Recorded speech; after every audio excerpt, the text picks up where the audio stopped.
Assalamualaikum warahmatullahi wabarakatuh. Bagaimana kabarnya anak-anak? Baik-baik saja? Alhamdulillah kalau semuanya baik. Nah, siapa pada hari ini yang tidak berangkat? Silahkan ditengok teman-temannya kanan kirinya ada yang tidak berangkat atau enggak? Berangkat semua? Oke, sip. Alhamdulillah kalau berangkat semua. Nah, mari kita sebelum mengawali pembelajaran pada hari ini, alangkah baiknya berdoa terlebih dahulu. Berdoa dimulai.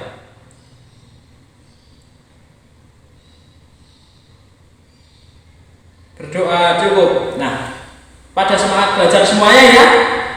Ya, sip. Kalau semangat, mari kita bernyanyi lagu Garuda Pancasila agar lebih bersemangat lagi. Bapak pimpin ya. Yuk, semuanya berdiri yuk, berdiri. Nah, 1, 2, 3. Garuda Pancasila, akulah pendukungmu.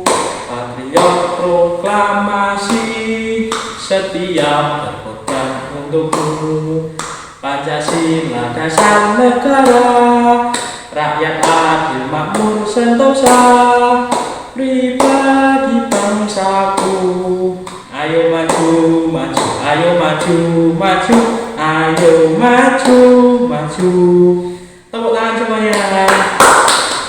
Nah, sebelumnya Bapak akan membacakan tujuan pada pembelajaran hari ini. Oke, tujuan pembelajaran pada hari ini yang pertama, dengan membaca teks, siswa dapat mengamati latar belakang kedatangan bangsa Eropa di Indonesia secara benar. Yang kedua, dengan membaca teks, siswa dapat menjelaskan faktor-faktor penyebab kedatangan bangsa Eropa di Indonesia.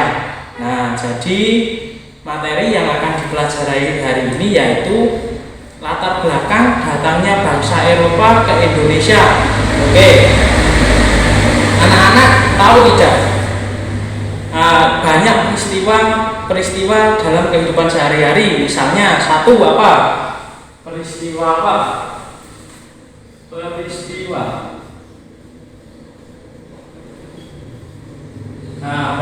itu ada peristiwa pribadi, peristiwa dalam masyarakat, peristiwa dalam keluarga, maupun peristiwa dalam bangsa dan negara. Bangsa dan negara itu juga memiliki peristiwa sendiri. Nah, peristiwa itu dibagi menjadi dua. Ada yang tahu? Acungkan tangan. Apa? Oh, betul sekali. Nah, peristiwa itu dibagi menjadi peristiwa menyenangkan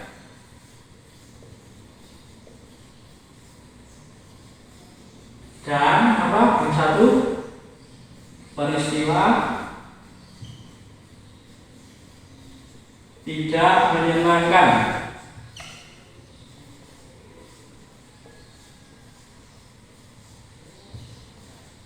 Nah, apa tahu peristiwa menyenangkan itu? Nah, oke.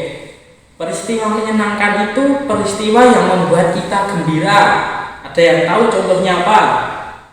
Oh, betul. Saat mendapat hadiah dari orang tua. Terus, apalagi? Mendapat juara kelas. Apalagi?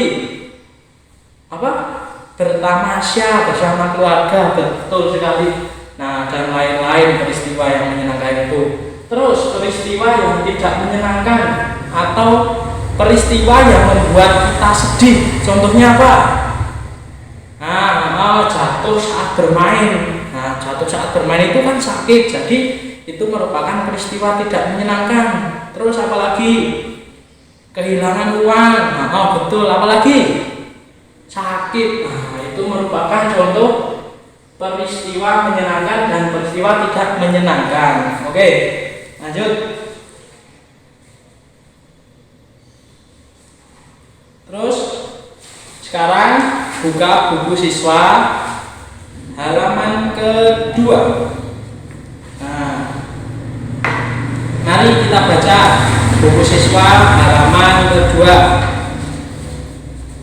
Rempah-rempah begitu melimpah di bumi Indonesia.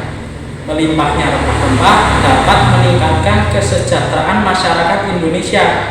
Namun, rempah-rempah yang begitu melimpah juga membuat bangsa di Eropa berusaha untuk menguasai perdagangannya. Ini ada rempah-rempah. Siapa yang tahu apa itu rempah-rempah? Nah, rempah-rempah itu adalah bagian tumbuhan yang dimanfaatkan untuk bahan makanan maupun obat-obatan. Contohnya rempah-rempah apa? Contoh rempah-rempah ada jahe, apalagi kunyit, betul. Terus apalagi? Nah, ketumbar.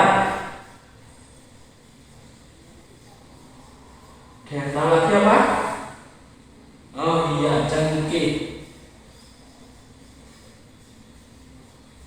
Dan masih banyak lagi. Nah, itu merupakan contoh rempah-rempah yang ada di Indonesia. Nah, sekarang itu ada pertanyaan. Mari kita bahas bersama-sama ya.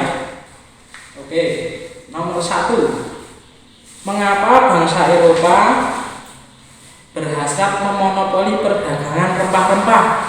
Nah, anak-anak tahu tidak, dulu itu bangsa Eropa menjajah Indonesia hanya untuk mencari rempah-rempah dan menguasai daerah kekuasaannya. Mengapa kok mencari rempah-rempah? Dulu itu di Eropa harga rempah-rempah itu bisa seharga emas. Nah, jadi rempah-rempah itu mahal, anak-anak. Nah, oke, yang kedua, seberapa tinggikah nilai ekonomis rempah-rempah di mata bangsa Eropa? Nah, seperti yang Pak Guru jelaskan tadi sebelum ini, karena harga rempah-rempah itu seperti emas, harganya mahal. Karena rempah-rempah mahal. Nah, rempah seharga emas. Nah, itu makanya para bangsa Eropa itu mencari daerah kekuasaan yang banyak rempah-rempah di Indonesia. Yang ketiga, apa hubungan rempah-rempah dan penjajahan di Indonesia? Nah, hubungannya apa, anak-anak? Ada yang tahu tidak? Oke, hubungannya itu mereka jatuhnya Konstantinopel ke tangan Turki pada tahun 1453 yang menyebabkan bangsa Eropa mengalami kesulitan mencari rempah-rempah. Karena rempah-rempah itu dianggap penting oleh bangsa Eropa, terus mereka kesulitan untuk mencari rempah-rempah, sehingga bangsa-bangsa Eropa itu pergi untuk mencari negara-negara yang banyak rempah-rempahnya.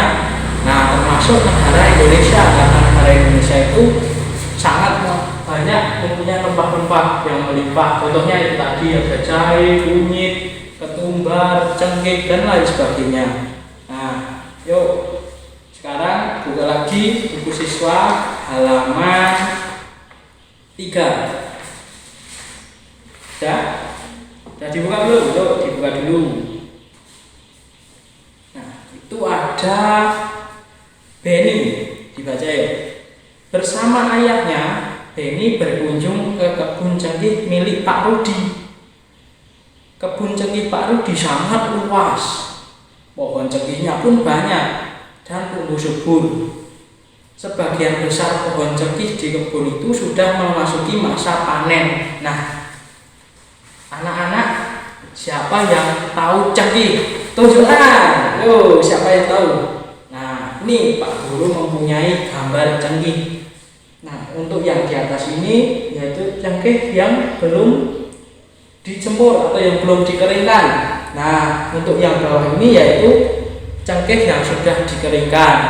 Nah, anak-anak, gini, siapa yang di rumahnya punya pohon cengkeh?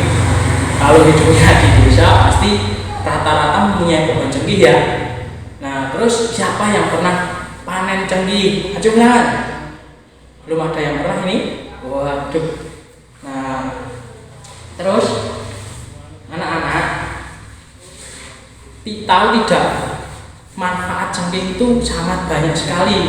Contohnya untuk bahan makanan, yang kedua untuk obat-obatan, yang ketiga itu dulu oleh bangsa Eropa digunakan bahan pembuatan dupa, itu loh yang di jatilan itu. Nah, yang wangi-wangi itu adalah dupa.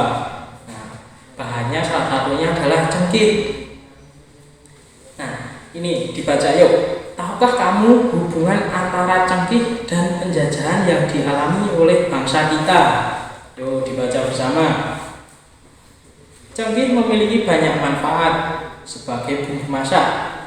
Cengkeh digunakan untuk dalam bentuk bunga utuh atau dalam bentuk bubuk. Cengkeh juga dimanfaatkan oleh bangsa Cina dan Jepang sebagai dupa. Nah, Pak Guru kan tadi sudah bilang cengkeh itu digunakan salah satunya untuk bahan pembuatan dupa. Nah, selain itu minyak cengkeh digunakan sebagai aroma terapi dan obat sakit gigi. Nah, jadi untuk anak-anak yang udah pernah sakit gigi bisa diobati dengan minyak cengkeh. Nah, oke lanjut. Pohon cengkeh banyak manfaatnya sehingga menjadi bernilai ekonomis tinggi. Nah, itu tadi cengkeh itu seharga emas. Nah, jadi mereka berbondong-bondong untuk mencari rempah-rempah di Indonesia. Lanjut. Oleh karena itulah cengkeh merupakan salah satu bahan rempah-rempah yang menjadi buruan bangsa Eropa. Hal itu menjadi pemicu penjajahan di Indonesia. Nah, jadi itu hubungannya cengkeh dan penjajahan yang dilakukan bangsa Eropa pada negara kita, negara Indonesia. Oke, yuk lanjut. Kita ada yang mau ditanyakan dulu? Ada yang mau bertanya? Yuk silakan kalau ada yang mau bertanya sebelum Bapak lanjutkan. Nggak ada? Oh ya, oke, kita lanjutkan ya. Nah, buka buku siswanya halaman 4. Ayo membaca. Oke, mari kita baca bersama-sama. Peristiwa kedatangan bangsa Barat. Didengarkan, ayo dengarkan, jangan rame sendiri. Oke, mulai akhir abad 15, bangsa Eropa berusaha melakukan penjajahan samudra. Bangsa Eropa yang pernah melakukan penjajahan dan penjajahan di Indonesia dimulai oleh bangsa Portugis. Kapal mereka pertama kali mendarat di Malaka pada tahun 1511. Berikutnya ialah bangsa Spanyol yang mendarat di Tidore atau Maluku pada tahun 1521. Kemudian disusul oleh bangsa Inggris dan Belanda. Kapal-kapal Belanda pertama kali mendarat di pelabuhan Banten pada tahun 1596. Nah, anak-anak, dulu itu penjajahan di Indonesia berlangsung sangat lama loh. Ada yang tahu berapa lama bangsa-bangsa Eropa itu menjajah negara Indonesia? Ada yang tahu tidak? Nah, jadi kalau aku dulu ya. Jadi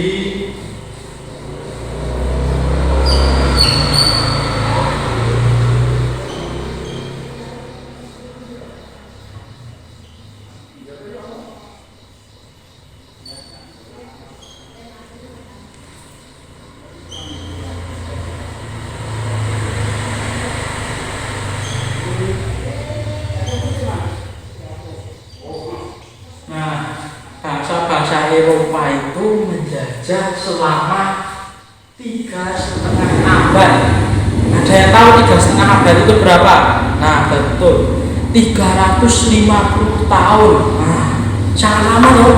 Oh, lama sekali itu 350 tahun itu hanya untuk menjajah Indonesia. Padahal yang menjajah itu banyak sekali bangsa Eropa tadi. Mana saja yuk sebutkan? Belanda, terus Jepang, terus mana lagi? Tadi sudah disebutkan Portugis. Nah, Spanyol. Nah, betul. Apa tahu faktor-faktor pendorong penjajahan samudra antara lain apa saja? Yuk, mari kita bahas faktor-faktor yang melatar belakangi bangsa Eropa menjajah Indonesia. Nah, faktor-faktor yang pertama ada faktor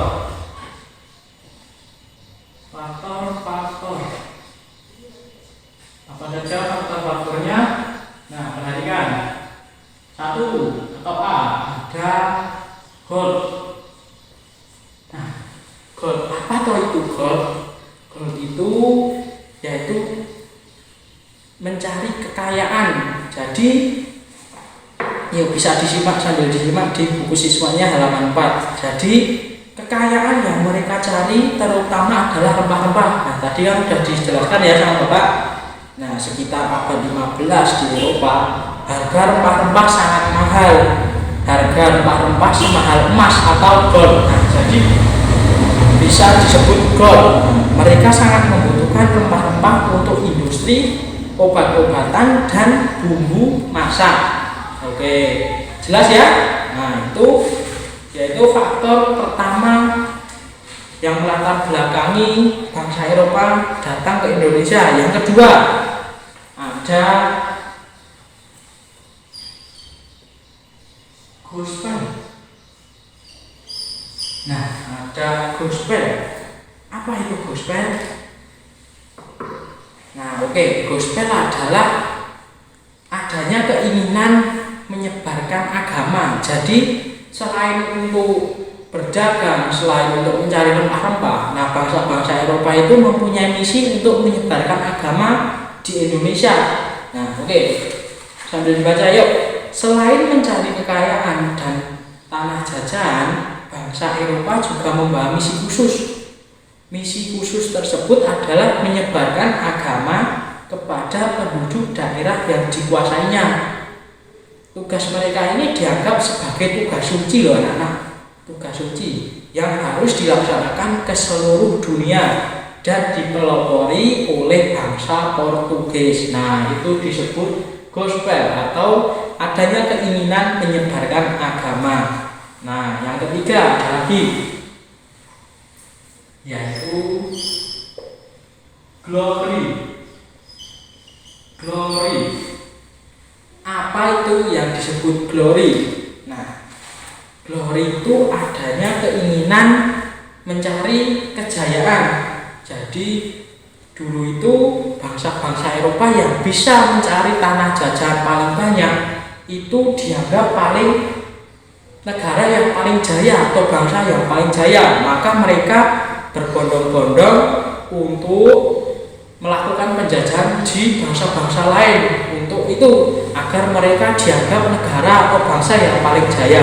Nah, maka disebut dengan glory. Nah, itu ada yang paham? Sudah jelas semuanya ya? Nah, mari kita lanjut. Yang terakhir faktornya adalah perkembangan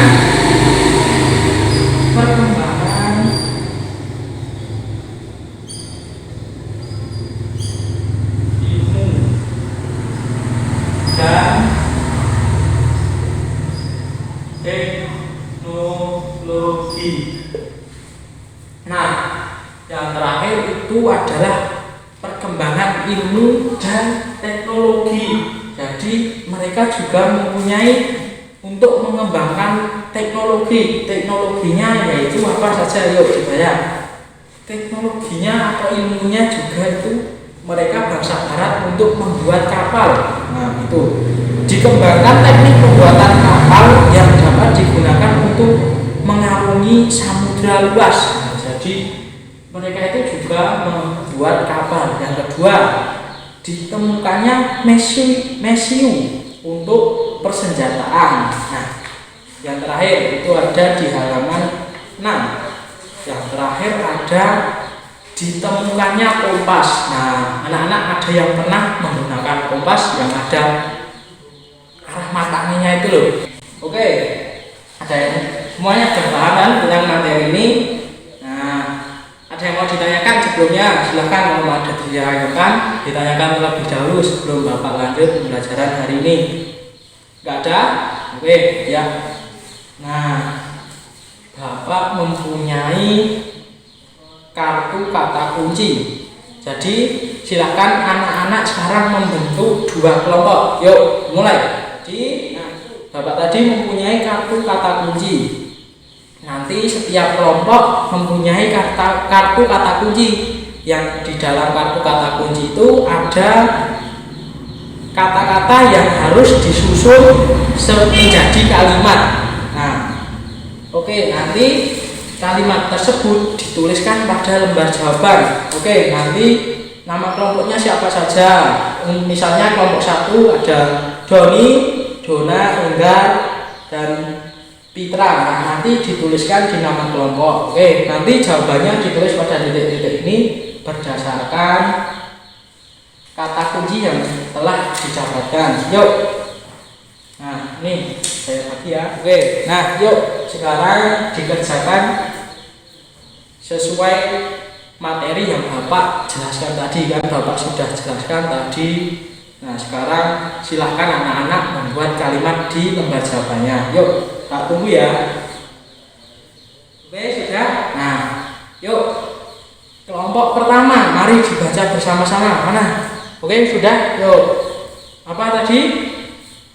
Mana jawabannya? Oke. Kelompok pertama yaitu cengkih, manfaat, dan emas. Nah, kelompok pertama menuliskan kalimat cengkih merupakan salah satu rempah-rempah yang diburu bangsa barat. Manfaat cengkih bermacam-macam seperti bumbu masak, obat-obatan, dan bahan pembuatan dupa. Maka dari itu bangsa barat menjajah karena harga rempah-rempah bernilai seperti emas. Oke, sudah semua ya? Oke, sip, tepuk tangan dulu kelompok 1. Nah, sekarang kelompok 2. Bapak bacakan ada apa saja kata kuncinya? Bangsa Eropa. Terus ada apa kelompok 2? Menjajah dan faktor-faktor. Nah, tadi juga sudah Bapak jelaskan. Yuk kita baca. Bangsa Eropa seperti Portugis, Spanyol, Inggris, dan Belanda pernah menjajah Indonesia. Faktor-faktor yang mempengaruhi kedatangan bangsa Eropa ke Indonesia adalah gospel, glory, dan untuk mengembangkan ilmu pengetahuan. Sudah betul ya sesuai materi tadi dan kata kuncinya. Oke, tepuk tangan untuk kelompok 2. Sudah selesai materinya pada hari ini. Apa sih yang sudah dipelajari pada hari ini? Apa saja tadi sudah dipelajari? 1. Apa? Ayo. Manfaat rempah-rempah. Yang kedua apa? Faktor-faktor kedatangan bangsa Eropa. Yang ketiga apa? Hubungan cengkih dan penjajahan. Nah, itu merupakan materi yang sudah dipelajari pada hari ini. Nah, kesimpulannya apa? Kesimpulannya siapa yang bisa menyimpulkan materi pada hari ini? Nah, oke, yuk kita simpulkan bersama-sama ya.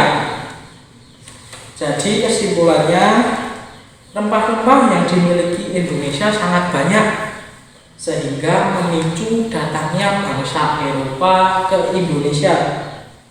Nah, selain itu ada faktor-faktor datangnya bangsa Eropa ke Indonesia, yaitu gold atau mencari kekayaan. Yang kedua ada gospel, yaitu menyebarkan agama. Yang ketiga ada glory, yaitu mencari kejayaan. Yang keempat yaitu perkembangan dan teknologi. Nah, itu merupakan kesimpulan pada pelajaran hari ini. Nah, siapa yang mau bertanya sebelum pelajaran ini Bapak tutup? Ada yang mau bertanya? Semua sudah jelas ya? Oke. Nah, sekian materi pembelajaran pada hari ini, semoga bermanfaat. Nah, nanti di rumah dibuka lagi ya buku catatannya. Jangan lupa belajar dan tetap semangat, oke? Oke. Nah, untuk mengakhiri pembelajaran pada siang hari ini, mari kita berdoa menurut agamanya masing-masing. Yuk, duduk siap. Berdoa dimulai. berdoa selesai. Oke, Bapak akhiri. Wassalamualaikum warahmatullahi wabarakatuh.